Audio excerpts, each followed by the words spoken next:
theories and observations have been recorded. So this is from many hundreds of years ago. Here's another one. This is a manuscript that exists in the National Library of Medicine and also in the Biblioteca here in Alexandria on veterinary medicine. That was from very early medieval times. And so people have been recording what they've been observing in science and in medicine for hundreds and thousands of years. The first type of journal that we would recognize as one as a peer-reviewed scientific journal is one that was published in London in 1665. So this is the Philosophical Transactions, and it's the first journal that established the principles of peer review and priority, so that not all the papers or letters that were submitted to it, and some of the articles in this journal were only one paragraph long. Not all of them were accepted, and they have put a system in place to evaluate the quality of the articles. So the philosophical transactions are usually looked at as the beginning of peer-reviewed scientific publishing.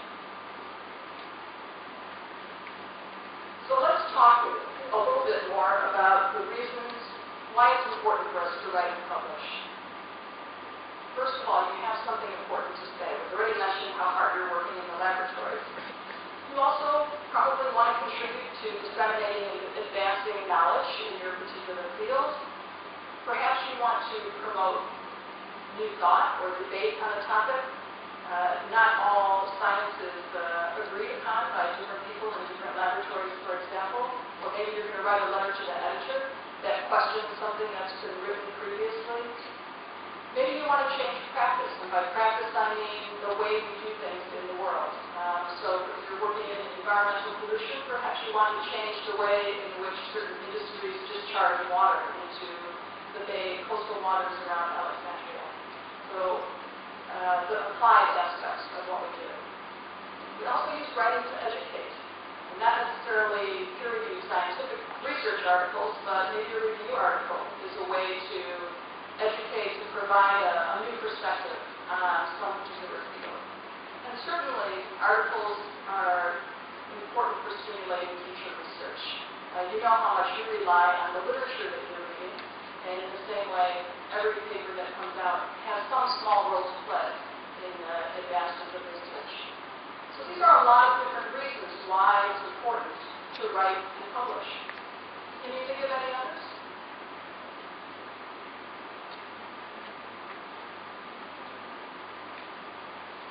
These are awfully idealistic reasons. And I know there's a few others out there that maybe you're thinking of. So, all right, those of us in academia, we have to publish. All right? We don't have a choice. It's part of our job in a university. And as they say, publish or perish. Publishing is a very important part of the job of your faculty members and staff who are here teaching you and working on the research with you. So one of my colleagues said, scientific writing is not just a matter of life and death. It's much more important than that. So it has a big role in our lives, and we might feel a lot of pressure, in fact, like this Russian here who's an academician, to publish. And so that's another reason why we want to do it. So we have to think of those as well, and they're important and valid reasons for why we write. We want to demonstrate the quality of our research. We want to show that perhaps our way of studying something in the laboratory is a better way of looking at something. We may have to demonstrate that we're being productive in our research and that we're using the grant money that we're getting in an accountable way. So publishing serves an important way to document and demonstrate to people who are supporting our research that in fact we're doing the research that's expected of us. But we might want to publish something first in order to get that first credit for it. There are some fields that are very, very competitive, so that within weeks of each other, scientists are sending papers discovering the same molecule or doing the same experiment to the same journal, trying to be first to have their records say that they were the scientists who discovered this. We want to protect intellectual property because we put a lot of effort into our work, and publishing it is that way of documenting it that's going to link the discoveries in that work to us. And there might be a patent link, for example, to the work that we do. So we want to get credit for what we do, no different than wanting to get supported in anything that we do in our lives. If you're writing grants, often you need to publish work in order to get more funding. So we have to demonstrate that we know how to do an experiment, we know how to implement it, we know how to complete it and write it up and get it published. And that will help a grant agency say, yeah, all right, we think this person can do the job, and we'll give them some more research funding. And so all of these things together, in addition to the things I showed on the previous slide of advancing knowledge, educating, changing practice, and so on, these things help our career prospects and help our advancement and might be absolutely necessary. That doesn't make them bad things, it makes them important as well. And many people really enjoy the writing process and the way in which it connects us to the community around us. Charles Darwin, who you've probably heard of, said a naturalist's life would be a happy one if he only had to observe and never to write. So some of us enjoy writing, others of us would be glad to just do the experiments in the laboratory and let somebody else write the paper. All right. But you have to write, and you also have to write well. And unfortunately, you probably also have to write in English a lot of the time. And because English is the primary language of science. It's not because English is the most widely spoken language in the world, because it's not. There are many more people who speak Mandarin Chinese, and there's more people who speak Spanish than speak English. And there's almost as many Arabic speakers in the world as there are English speakers. So it probably has more to do where the scientific method was evolved, but regardless, English is what's required of us for many journals in publishing our scientific work. In PubMed, and I know that that's only one citation source, not all of you may use PubMed, but it's an important one, 90% of the citations are in English. And PubMed gets a bit of criticism for that as well. And there's efforts underway to help diversify a little bit more the languages and sources of scientific information that are available to people. But at the moment, this is the situation. There was a study that was done to show that total English proficiency was one factor correlating with publication output. And if you try to write a paper in English, you probably can understand that the more comfortable you are with the English language, the more comfortable you probably are with writing in that language.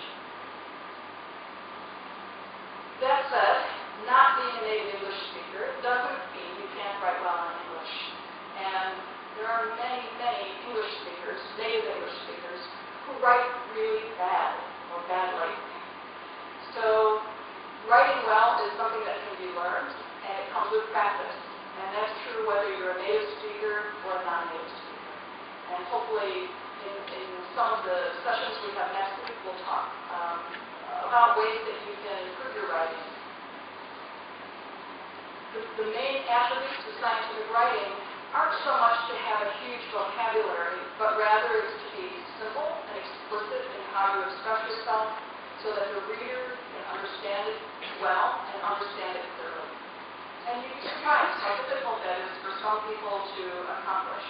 We want to write for the reader. And we want to, in fact, remember that there is a reader out there that we're writing for.